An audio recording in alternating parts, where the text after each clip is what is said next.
Hi, Instagram. This is Dr. Catherine Palmerola from the IVFMD South Miami office. And welcome to our day 2 of National Infertility Awareness Week program. So tonight, I'm going to be joined in a moment by one of my patients, Tiffany, who's been amazing in opening up about her story and her journey for egg freezing. Here she is right now. I'm going to let her in. So in a moment, Tiffany will join us and we'll discuss a little bit about egg freezing. Hi, Tiffany. Hi, Dr. P. How are you? I'm so good. How are you? I'm doing well. How's everything going? Very good. So thank you so much for joining us, Tiffany, during National Infertility Awareness Week. Yeah, I'm excited for the live. I'm really excited to be here. Yeah, what you're doing is so special. Sharing your journey and sharing awareness, really, really important to let people know about this option for fertility preservation, share your journey. So thank you so much. Thank you for having me. Yeah. So what I was just starting to explain, I wanted to talk a little bit about what is egg freezing. Then I have some questions for you. I think you have some questions for me as well. And then of course, we'll open it up to our audience to see if there's any other questions that can come in. Of course. How does that sound? Yes, sounds great. Awesome, awesome. So egg freezing is one method of fertility preservation. And fertility preservation meaning saving your ability to get pregnant in the future. So in the past, this was really reserved for women who are about to face or who just had a cancer diagnosis, and this was considered an emergency. They were going to undergo treatment like chemotherapy or radiation, something that is going to significantly lower their egg reserve and maybe make it impossible to have kids naturally in the future. So fertility preservation emerged as one way to allow patients with a new cancer diagnosis to save their fertility for the future. And we still do a lot of that type of emergency fertility preservation or emergency egg freezing today. Over the last decade, there's been more awareness of what we now call elective egg freezing or social egg freezing, which is how Tiffany came to see me.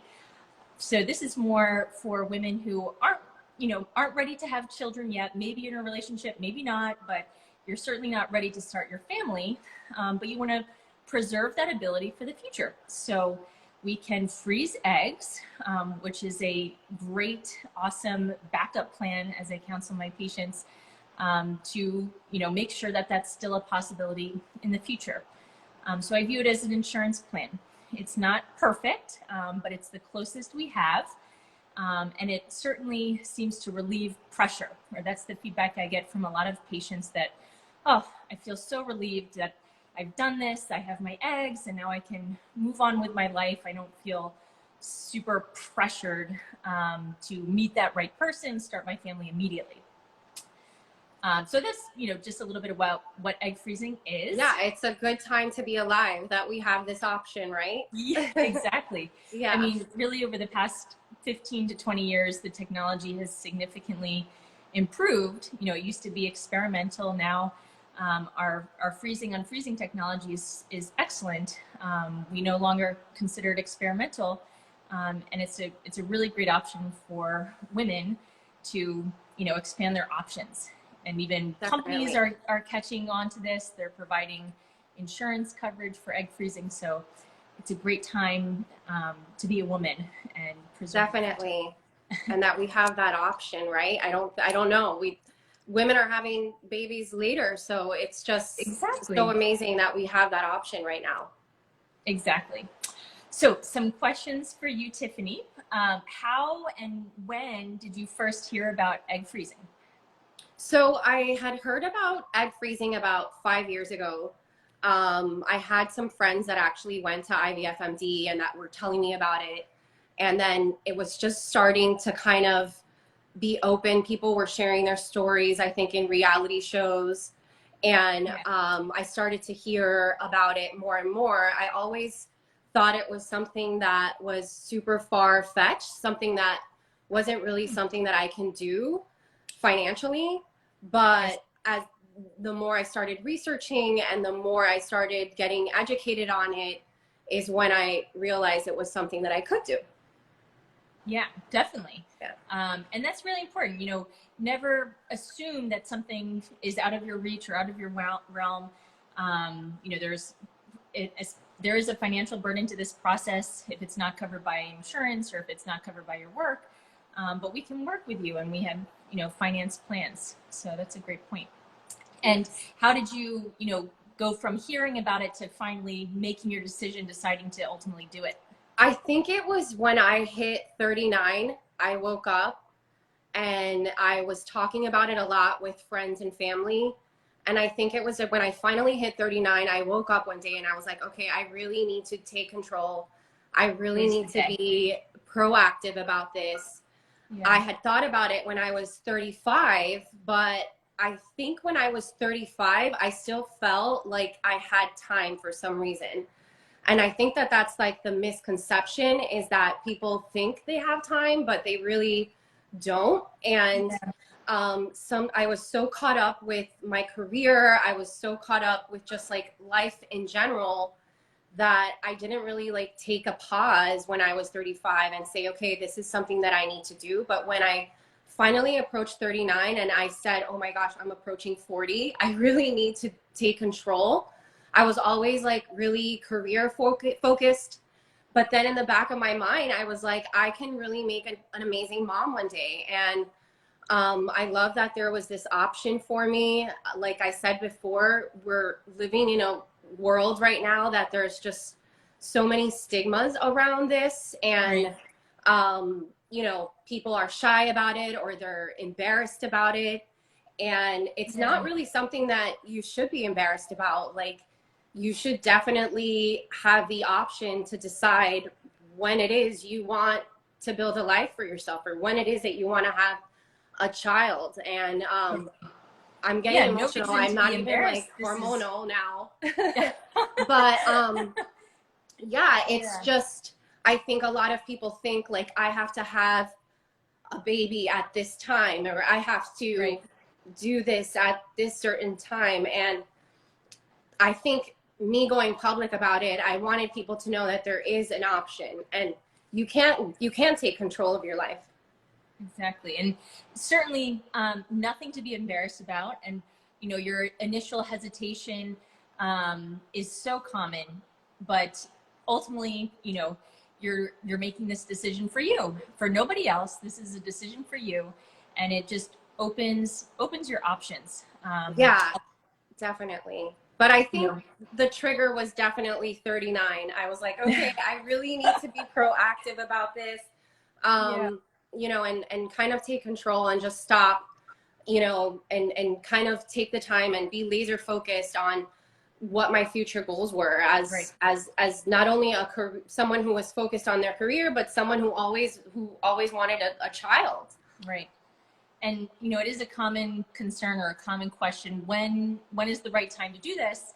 And of course, the younger we are when we freeze our eggs, likely the more eggs we'll have, the higher quality, but the less likely you are to maybe use those eggs in the future.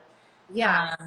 The later we are when we freeze our eggs, the fewer eggs that we'll get, they will be of different quality, but you're all that more likely to use them in the future. So yeah, exactly. I mean, I wish I would have done it when I was 35. Yeah, but sometimes you're not ready. Sometimes I wasn't mentally ready. I think you really have to be mentally ready and grounded and secure about this decision. And I think at 39, that's when I was definitely ready. Yeah. So tell me a little bit about the process and how we got started with our initial talk and the testing that you did. Tell me a little bit more about that. Yeah, so I think our first initial conversations was virtual because at the time it was still the pandemic. So I remember our first call being virtual, and you just kind of guided me and told me where I was at. And, for my fertility, Dr. P was so realistic. Obviously, she managed expectations. I think I already knew, like, going into this, I might have to do it 2 to 3 times to kind of get the success that I wanted in order to ensure that I would be able to lock in that many eggs. But yeah, I think the first consult was making sure that all my levels were right, getting the blood work done, the AMH levels, my thyroid levels. I remember when you and I first talked, my thyroid levels were a little high. And you guys put me in some medication to kind of like level that out so that we can ensure the process make sure everything was good and that I was a good candidate. Because I think the first step is to make sure you're a right candidate for this. And I think once I had my initial call with you and my consult, it kind of gave me that stamp of approval that I really needed to do this right now. Not to scare you, but not to scare me, but yeah, the time was then or never. Yeah, exactly. So it kind of, you know, it definitely gave me that confidence and definitely gave me that stamp of approval that I was making the right decision. Yeah. And, you know, you were really strong. You know, a lot of women or a lot of patients, when they hear news that they don't like or disappointing news, they shy away or they get turned off from the process. But you took that information. You know, we had low egg numbers.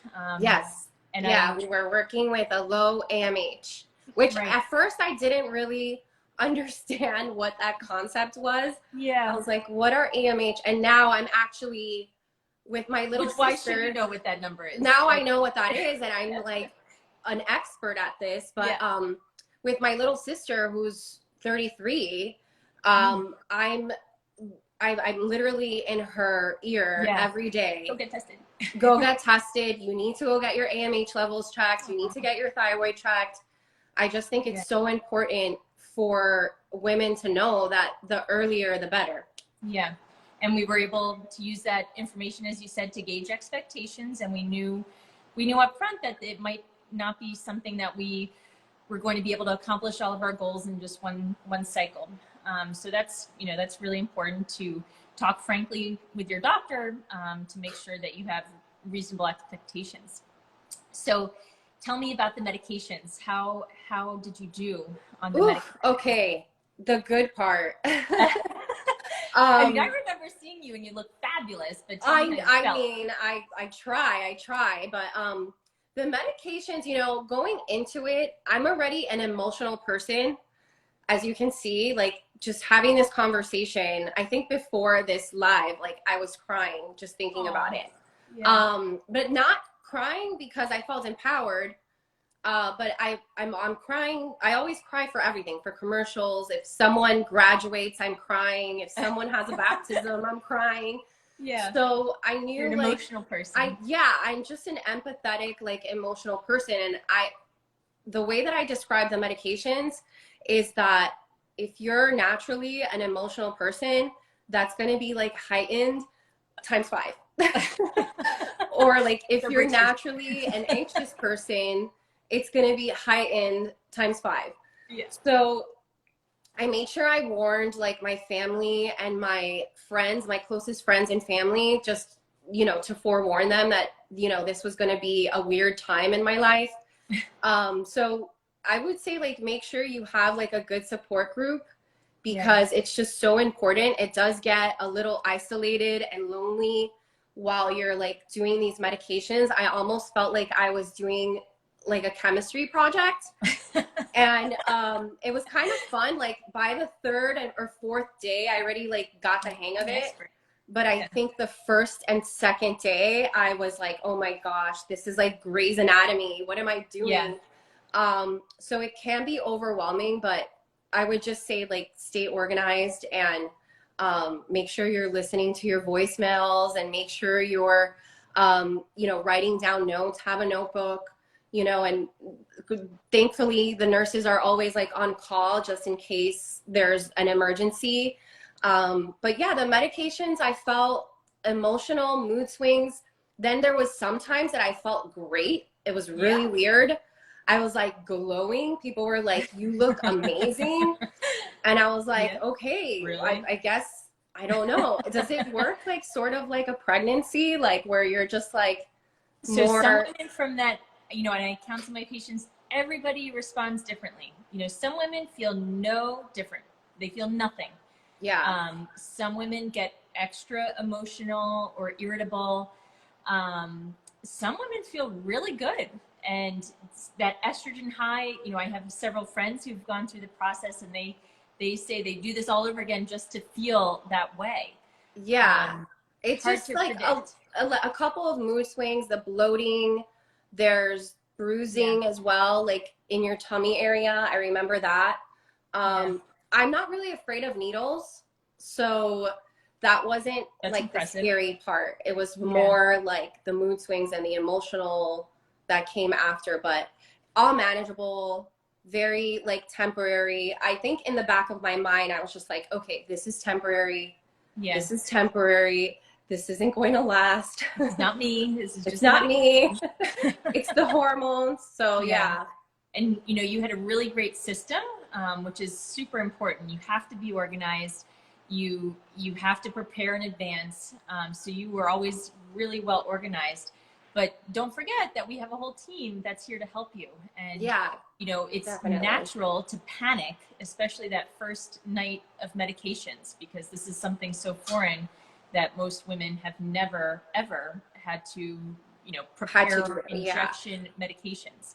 So don't forget to reach out to your team if you're struggling.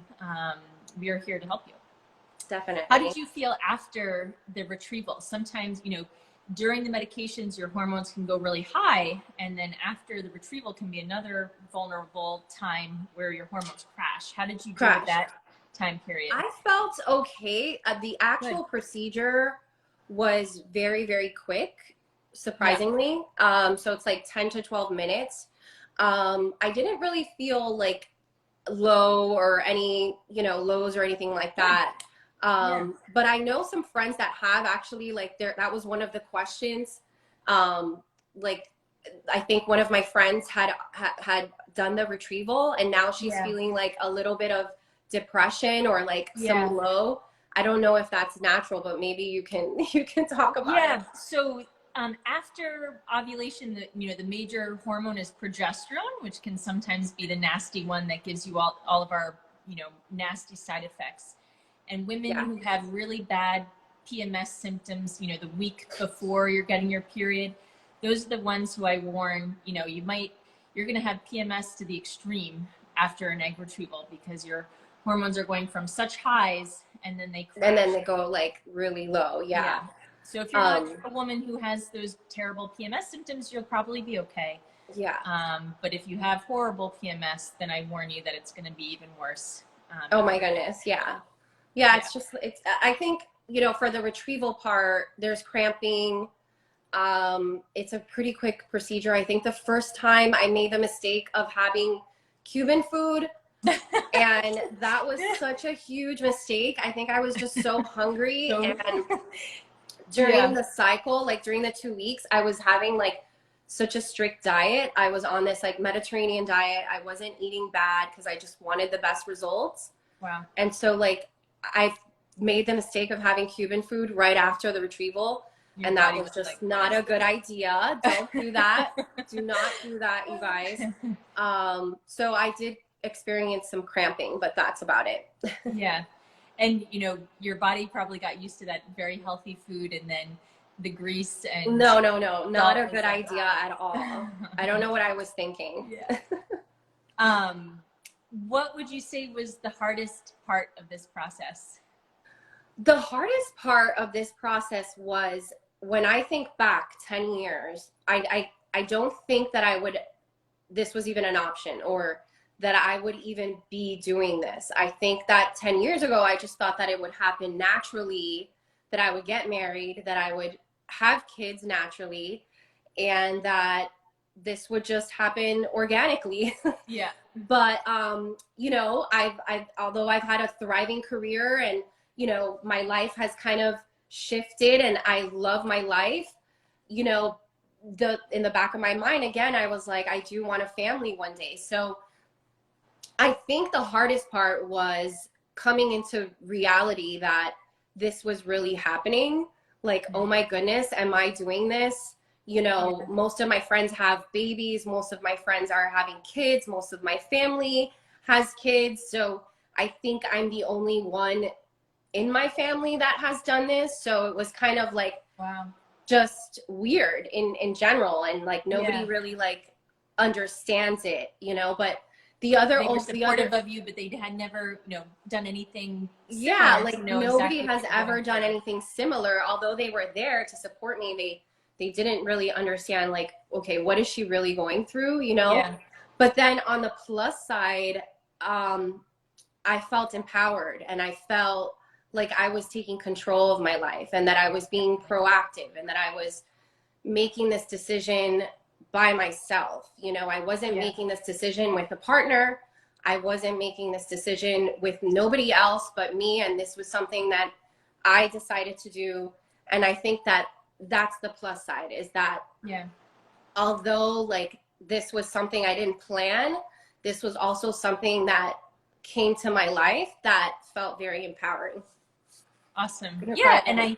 I hear that all the time from women after the process. I always like to regroup, and they feel a huge relief off their back, pressure off their back, and just super empowered that they did this for themselves, and they have eggs in the bank, like money in the bank for you to use when you or if you ever need them. So Yeah, it's just a safety net, you know, and I think it was just something that I felt like I needed to do.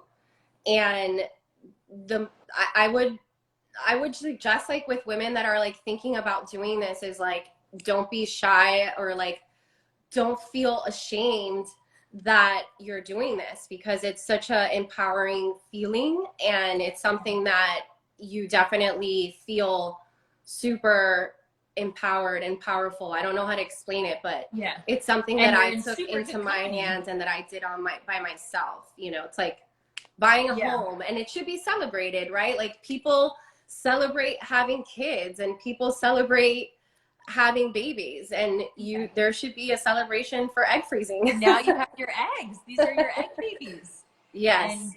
so many women are doing this every single year. Our national fertility organizations, they track how many cycles of egg freezing are happening each year, and it's going up every single year. And actually, the pandemic almost heightened the demand. Yeah, I was This has reading an been article that it was like more and more people were shifting and kind of doing it. exactly such a odd time for everybody, but it did put focus on women's fertility, and women have taken much more action over the last 2 years to preserve that, which I think is Yeah, awesome. definitely. What was most unexpected about your experience? Unexpected. I would say the medications were definitely a lot more expensive than what I thought they would be. Yeah. But the second part is, when I decided to go public with this, I didn't know what to expect. And the overwhelming response of women that were like either in the same stage as me, or thinking about the same thing, or had already done it, I almost felt like I had this like support group of Yeah. women that were just like cheering me on. Yeah. And That's that amazing. almost like helped me, you know, go through it. So Yeah. I No, gained that's a lot amazing. of friendships, and you know, women that were just sharing their stories. And I just Yeah. You're oh getting god, you see, emotional. I'm not even on the hormones, Dr. P. I What's I know. I going promise they're on? out of your system. Yeah. But it's so moving, and to have complete maybe friends who you didn't know were going through a similar process or similar concerns, or to have complete strangers reach out to you and thank you for sharing your journey, Yeah, it was just share that like, they're going through the same thing. It's very moving. Yeah. yeah, it was. I didn't do it for anything, just because I felt like this wasn't really shared that much. And this was something that I felt like it shouldn't be a stigma. You shouldn't be ashamed about it.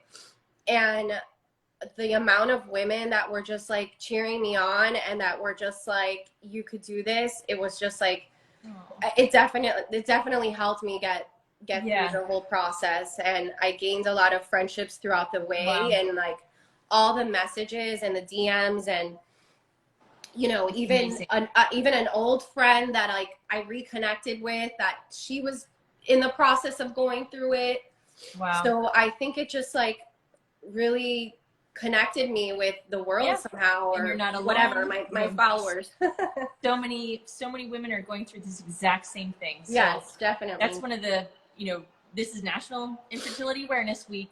You know, we're not necessarily talking about infertility for you, but the resounding message throughout the whole week is that, you know, you are not alone in this process, no matter how low you may feel if you're facing infertility or making decisions like freezing your eggs. You're not alone. There are so many other women or couples just like you out there doing it. Yeah, even couples too. Like, you know, it's definitely not for the weak. It's not something.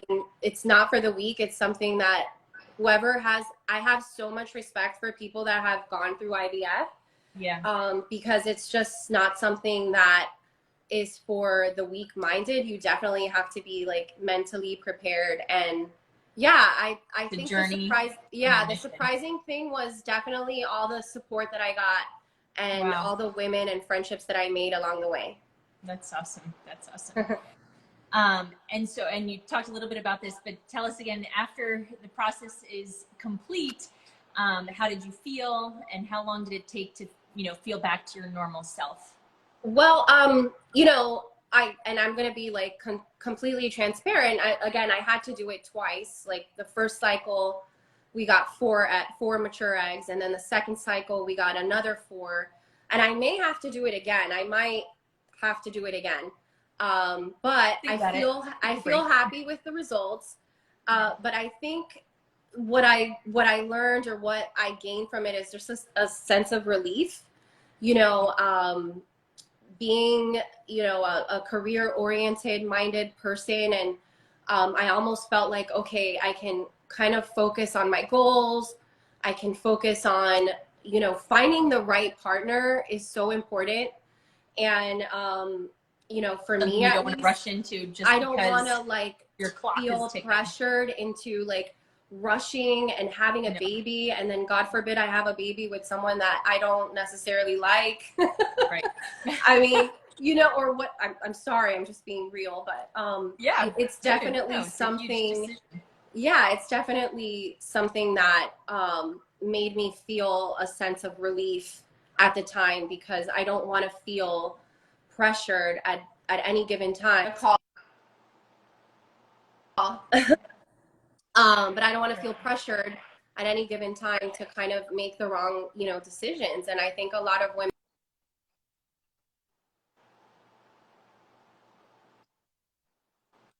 feel that timeline, and oh my goodness, I need to have babies. It's now or never. And it just feels really empowering that, like, okay, relieved. I can kind of relax a little bit, and I have my eggs there as a safety net. And of course, I want to have, I don't know what happened with the light here. Of course, I want to have them, I want to have them naturally, and hope that I meet someone, you know, and have it, you know, naturally, but at least I have that option. And as we discussed, these are your plan C, your backup Exactly. Plan A, trying naturally. Plan B, you know, maybe seeking fertility treatments at that time. And then these are our backup plans, or, you know, more insurance for baby number 2. So it's an awesome feeling to have that as an option. Yes, definitely. It's a relief. Like, so my last question for you, before I open it up to you and to everybody else, what advice do you have for other women who are considering this process? I think I mentioned it before, but take action. I wish that when I was 35, I wish I would have just stopped and done it. and the younger, the better. At least go get checked and go see where your levels are. Maybe you're high, maybe you're low. It's such a different situation for every woman, you know, and even talking to friends, I've seen that one person can have 20 eggs and then the other person can have 4 eggs, and Right. you just never know where you are at in life. And I don't think that women get taught in schools to kind of check your fertility. You know, we're just taught certain things like Don't get pregnant. Don't get pregnant. Yeah. Don't get pregnant, use protection, and that's pretty much it. And it's just so important to get educated and to know where you're at in your fertility. I would say to take action and at least go for a consult. It doesn't hurt, you know, and then you can kind of see where you're at in life, where you're at with your fertility. It's a pretty quick and easy process of like 2 tests, right? Your AMH and your thyroid levels. So yeah, I think it's just take action while you're younger. And then the second one is, I've said it, I think throughout this live, is don't be ashamed of like where you're at in life. Some people have, you know, been blessed to have kids when they're younger, and you know, some women are career oriented and some women just want to have them older. And don't feel ashamed of that. Don't feel like you're different than anyone else because of that. And I think it should be celebrated that, you know, we even have this option as women. And yeah, don't be ashamed You don't of have it. to fit a mold. You know, Yeah, and I think more and more people should talk about it, you know, make it a normal thing. Make it a normal thing to talk about egg freezing. And you know, it's definitely a good time to be alive, because I don't think we ever had this option. I mean, I tell my mom this and she's like, I don't even know what you're doing. she's just like, it's like, I don't know what's happening. I don't know, you know, what's going on, but it's so educating other women and educating people on it and making sure we're talking about it, just so people can kind of get the idea, like, okay, this is a normal thing now. Like, people are not having babies when they're 20 anymore. No, you know, so much has changed from our parents' generation in terms of,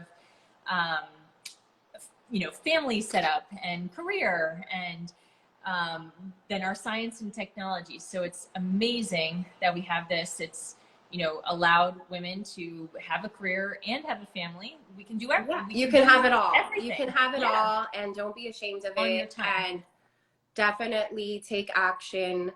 Don't overthink it. I think I overthought it. Like I was definitely overwhelmed, and don't overthink it. Just take the first initial step and get some testing done and see what happens from there. I think I got a question, like how much did I wait between cycles? Between my 2 cycles, I'm not sure what they mean, but I think we went right away. So sometimes it is important to take a break. You know, if the ovaries are really stimulated, they're really enlarged, it's important to take a break. For you, we kind of went back to back. You know, with 4 eggs, the ovaries weren't super enlarged, and sometimes we can take advantage of a little bit of the medications that are still in your system. So that was part of the theory. So yeah, you went back to back. Yeah. Sometimes we take it, you know, at least 1 month between. 1 month. I think the suggestion is 1 month. I think I waited a little bit. I waited a month, and then we went went ahead and did it again, and we got 4 in both. It's so crazy, Dr. P. So I got 4 and 4, and my birthday's 4/4, and I was turning 40. I'm like, what is your number? So many 4s. It's just meant to be. 4 is your number. Yeah. I don't know if I saw any other.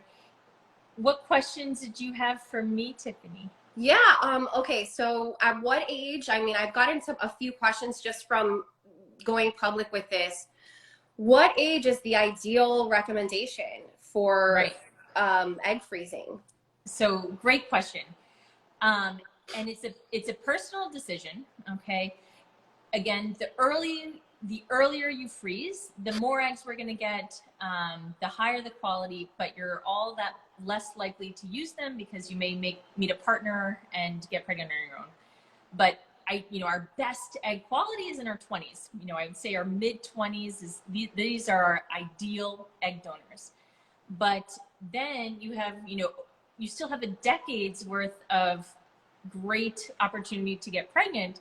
So that's a long time to keep your eggs in storage. There's a cost associated with keeping your eggs in storage.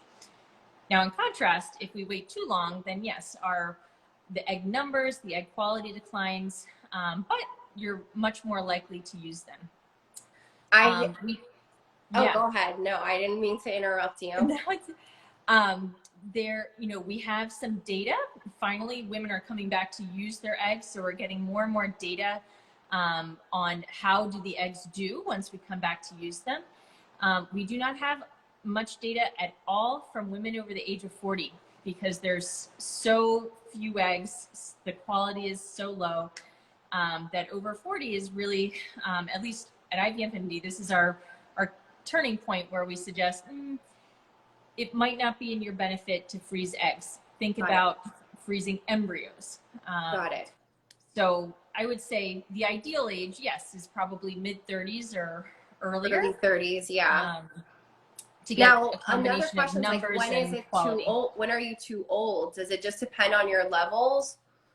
So if we had, it definitely can depend on levels. If we have, super high egg numbers, then sure, we'll entertain freezing over 40. And certainly I have a few patients, circumstances where we are considering that over the age of 40. And I'm speaking to IVFMD. There are many, many, many centers across the country that operate differently and would be open to freezing your eggs beyond that time. But we sacrifice quality, so we do worry about giving a little bit of false hope when we're freezing eggs that are much older. So the recommendation is to consider making embryos at that time, meaning choosing sperm, which is a huge decision. And I completely understand. I don't think I was ready for that. No. Although I had some candidates want to people volunteering to be volunteer. I don't think I was ready for that. Yeah. It's a big decision. So we take it on a case-by-case basis, but in general, aiming to freeze 40 or below, and ideal time would be before the mid 30s when we see the change in egg quality. Got it. Yeah. And then I had another question. The process after the retrieval, what do you guys look at as far as the eggs? I know that there's some that are mature, some that aren't. Right. What is it that you guys are looking for?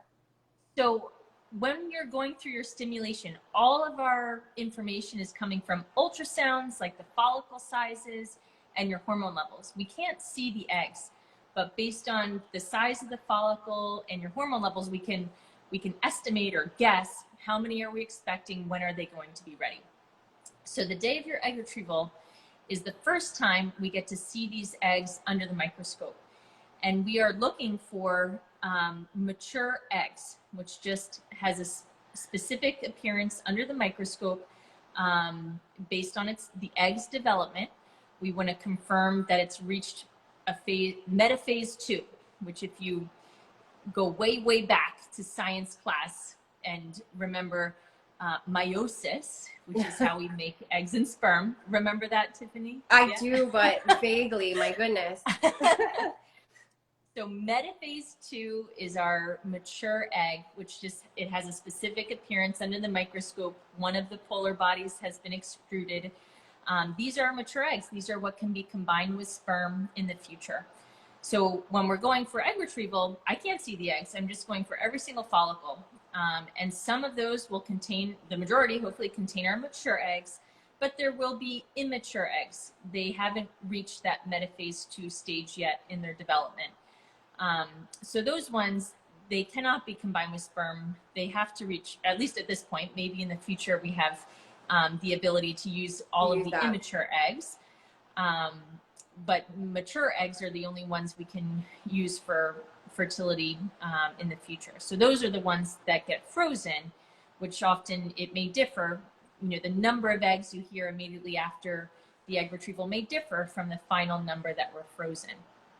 Is there any like weird cases that you've had, like someone that has so many eggs, but then like not that many mature? Like, does that happen? Yeah, that definitely happens. I haven't had that scenario for egg freezing per se, but certainly couples who are struggling to get pregnant, all of their testing looks fine. And then the day of egg retrieval, we are in shock. We get tons of eggs, their hormones look good, but the maturity was not there. I would say it's definitely the minority of cases, but there are a handful of couples where they have, either the ovary doesn't respond to our medications as we would expect, or they actually, have a true defect in the maturation process. I know of at least one patient who's reached out just through Instagram. She's not my patient, but she's had multiple cycles at different fertility centers across the country where she unfortunately does not make mature eggs despite excellent levels. So quite rare. Quite rare. Usually we, what we see on ultrasound and hormone levels matches up with what we get on egg retrieval day. So and that's now, something like, that I want people to panic about. Yeah, of course. Now so now that I've frozen my eggs, now that it's already done, they're frozen, they're like locked in a little frozen container. Freezer. Yes, super freezer cool. cell. It's really fascinating that could be one of my babies, but at what point, like, in the cycle, like, let's say I find the man of my dreams, and let's say, at what I want to use them, what's that process like? So you've done the first half of an IVF cycle, stimulating the eggs. When you go back to use them, so two parts will happen. First, we would be getting your body synchronized, like your uterus. We would be preparing your uterus to accept an embryo. Okay. So that, typically involves some medications, not the same ones that you Not just the went same through. ones, yeah. I remember my lining being really good. Every time I did an ultrasound, the nurses would be like, you have textbook lining. I'm like, okay. That's great. So we would, you responded to those hormones beautifully. We would use a different, we would use hormones, but not all of those injections, to prepare the uterus for the embryo and time it very specifically to as the embryo is developing. So your treatment actually would begin in advance of actually unfreezing the eggs. We would spend some time getting that uterus ready. And then your uterus is ready. We unfreeze the eggs. That same day, your partner would be coming and providing the sperm. We combine eggs with sperm in an embryology lab. So doesn't have to be with us if you're living elsewhere. If you're living in it could be with some anyone. exotic place that has an embryology lab, they would have your eggs there. We would unfreeze the eggs, combine them with sperm, and then watch them for about a week. Okay. You'd learn how many fertilized the very next day. And then on the 5th day is typically our first time that we're able to see a blastocyst, or an embryo that can be used for transfer. Got it. So that can happen on the 5th day, the 6th day, and then an embryo would be placed inside. Nice. So crazy how science works right now. It's so amazing. But there's so many success stories. The other thing to keep in mind is, you have 8 eggs in the bank. And it would be a discussion when you're ready to use them. Do we want to unfreeze all of them, or unfreeze half, or 2/3? Got it. Yes. So you don't have to unfreeze all of them at the same time. At the same time. If you're someone who has, say, 20 eggs in the bank, maybe you unfreeze half of them at a time. And then how many do you suggest, like, per age bracket? I know that I've gotten that question as well. Like, what's the ideal amount, and at what age is the right Yeah. amount for each age. Obviously, when you're older, you probably need to freeze more. But Right. what's like the ideal number? Every single person asks that, and it's a personal decision. So I like to use this calculator, this online calculator that was developed by these two super smart women at Harvard, that you can plug in your age and plug in how many eggs you have frozen. It's called the BWH egg freezing calculator. I Okay. can put that in the comments. I need to Google that. Yeah. And you can put in your age, how many eggs you have, and that gives you a percentage. What are my chances of one baby? Okay. It also gives you chances of baby number 2, baby number 3, but I never put too much stake in that. Yeah. I focus on the first number. And are you satisfied? Okay. Got it. So sometimes women are not satisfied with that number, but they hated how they felt during the process and they don't ever want to do this again. Want to do it again. Yeah. Sometimes they are, or you see that number and you're like, perfect. I never have to do this again. I'm happy. Yeah. So I like to use that as a gauge of what is the right number for you. Okay. And then, there's another question here. Can you pick the sex of the baby, or can you have twins? Can you decide you want twins? So from our eggs are all girls. Okay. It's actually up to the sperm to know if this is going to be a boy or a girl baby. Oh, okay. All of our eggs are girls. Okay. So we can't select gender just from our eggs. It's once we combine them with sperm, yes, then we can actually test the embryos and know, is this a boy or girl baby? Got it. And then I've heard a lot of twins come up. Is that because maybe you're putting more than one embryo at a time? Yeah, so there's a couple of possibilities. Maybe we're putting back more than one embryo. If it's genetically tested and we know it's normal, the standard, the routine is to just place one inside.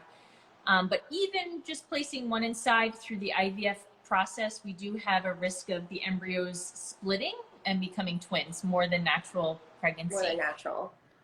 So we think that's like a 1 to 3% risk from just a single embryo that it can split. But under certain circumstances, yes, sometimes we're placing more than one embryo inside. Okay, that's cool. So I can I hope I get twins and just like knock it out. One and done. Yeah. One and done, right? So these eggs will always be 39 because you were 39 when you did this process. No matter how old you are, your uterus, it doesn't matter. These are always going to be 39-year-old eggs. So yeah, if when you go back to use them, I would consider placing 2 in at a time. Okay. Instead of just one, but it's a discussion we'll have pros and cons versus benefits. Exactly. Well, cons is you're having twins. You might have triplets because then I don't know. They can still split. Yeah. What if twins run in my family? That's a good question. My sister's asking. Because my sister and my brother, they're fraternal twins. So okay, so that means that your mom released 2 eggs.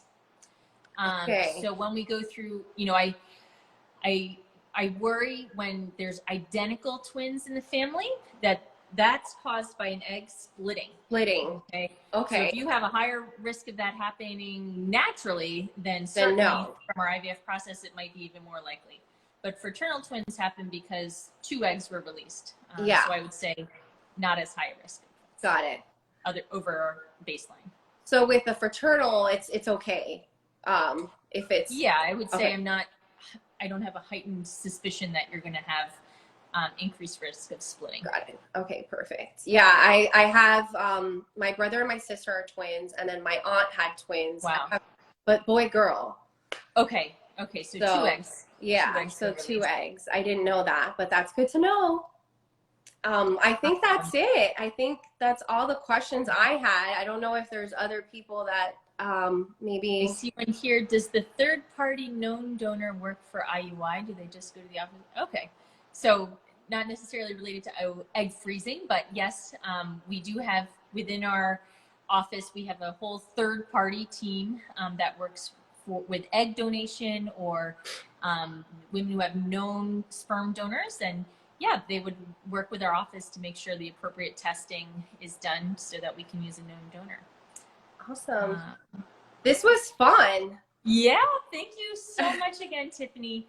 Thank you so much. Really important to be sharing your story. I thank you so much. You're helping so many women, and I appreciate you sharing. Thank you so much. I really appreciate it, and I love sharing my story. I've really learned a lot about myself, my body, and I've gained a lot of friendships along the way as well. Yeah. Oh, that's so wonderful. Thank you, Dr. Well, great P. to see you. Great to see you too. You look great. Wait, you're pregnant. Yeah. Oh, sorry. Did I? You're about to have a little one. Yeah. Oh. So I wasn't sure if I'd make it today, but we made it. Yay! Well, congrats. Any day. I'll keep everybody posted. Yes, for sure. Bye, Dr. P. Bye. So good to see you. Thank you so much. Take care. Take care. Bye.